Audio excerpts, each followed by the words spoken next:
নবনিযুক্ত খাদ্যমন্ত্রী অশোক কীর্তনিয়া মহাশয় কিন্তু অনেক গুরুত্বপূর্ণ একটা কথা বলেছেন, সেটা আপনারা শুনুন আগে। আটার বদলে গম দেওয়া হবে, যে গমটা কেন্দ্রীয় সরকার পাঠাচ্ছে ফ্রেশ গম দেওয়া হবে। আর গম যদি সেই ফ্রেশ গমকেও চেঞ্জ করার চেষ্টা করে, আমার থেকে খারাপ হবে না কিন্তু কিছু বলে রাখা হবে। আটার বদলে গম কারণটা কি? মানে কি কারণ এটা? আটার বদলে দেখুন, আজকে যে মিল মালিকগুলো আছে এরা সেখানে ময়দাও তৈরি করে, আটাও তৈরি করে। আটাটা রেশনে যায়, ময়দা তৈরি করার পরে যে ওয়েস্টেজ যেটা থাকতো আমরা জানতাম, সেই ওয়েস্টেজগুলো গমের ভিতর দিয়ে পেশাই করে দিয়ে সে আটা হয়ে মার্কেটে বেরিয়ে যেত।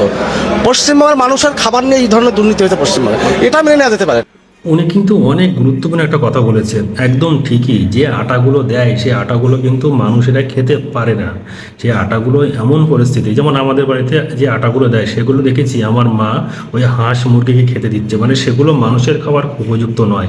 তাহলে আপনারা ভাবুন, আপনারা নতুন খাদ্যমন্ত্রী যে অশোক কীর্তনিয়া মহাশয়কে পেয়েছেন, উনি কিন্তু আগের ওই চোর বালুর মতো না, উনি সত্যি একজন ভদ্রলোক।